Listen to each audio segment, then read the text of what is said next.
brand management, retweets, and viral marketing. Twitter's strengths as a messaging service come from the fact that the messages are short, and the service is easy to use. If someone can type within the character limit and handle a few basic concepts, Twitter is actually easier to use than many instant messaging clients, and doesn't even require an install on a computer. An example of these basic concepts is the retweet, which is sending a tweet one likes or approves of to her list of followers. Retweets account for a lot of Twitter traffic, and form a major part of the site's ability to promote viral content. If a retweet gathers enough steam, it can make the rounds of the entire web in a matter of minutes. So, how exactly does this work? The answer lies in the concept of overlapping spheres. Consider a Venn diagram where two or more circles represent certain spheres of influence, and the overlap describes a mutual sphere. In this case, the overlap is the retweet, and the spheres represent the followers of the retweeter, and the followers of his followers. Different interests and common ground. The idea takes advantage of the sheer diversity of interests on the web. The idea of the polymath or Renaissance man, which is to say the person who displays interest and skills in many fields, is returning to the world now that people can rapidly research all manner of topics. So, suppose that a local ice cream shop we shall call brand A has a Twitter following of 1,200 people, mostly from their local town. There is probably some overlap as well. Some of these 1,200 are likely to be followers of one another, but they also will have more followers outside brand A's audience just by the law of probability. Thus, brand A sees a tweet they find interesting.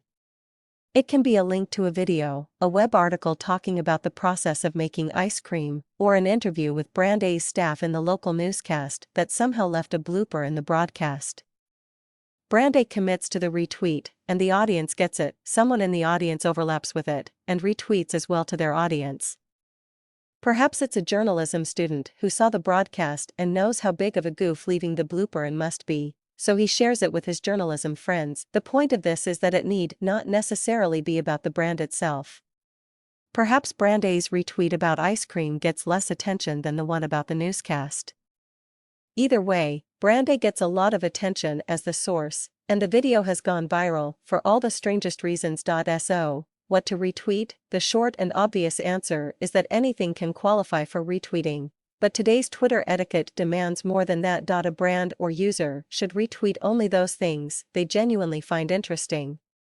Perhaps this will be something the retweeter knows the audience likes, or perhaps instead it's just something that appeals for its niche and unexpected qualities. There is no guarantee to what will go viral. Nobody knows at all how it works, except perhaps memetic scientists. There are programs that make things easier to retweet, and to even measure the success of a retweet if necessary. Tools such as TweetDeck and TweetBranch can organize tweets and retweets into coherent conversations of information that can be easily kept up with, as well as measure the statistics of users that respond to a certain tweet or retweet. This brings Twitter firmly into the realm of web analytics and metrics, and it can certainly be a boon. On the other hand, Twitter really is all about spontaneous action. If a user gets caught in the cycle of stopping to look at the measurable impact of every single retweet, she'll eventually start hedging her bets and skipping on some topics. Overthinking retweets takes all the spontaneity out of the game, so be careful not to overanalyze.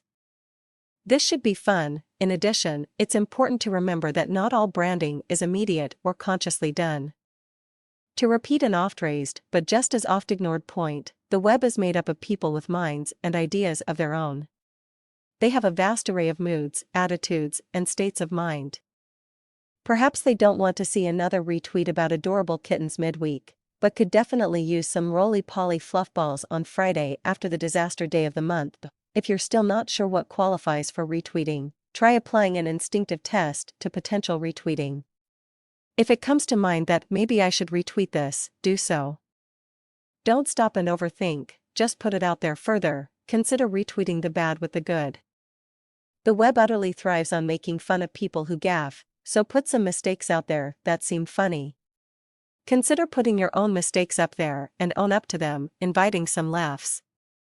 Having a sense of humor about one's own situation is one of the best ways to draw in and engage a potential audience, rather than alienating them or convincing them one is a snob. Whatever the reason for it, don't hesitate to take advantage of the retweet.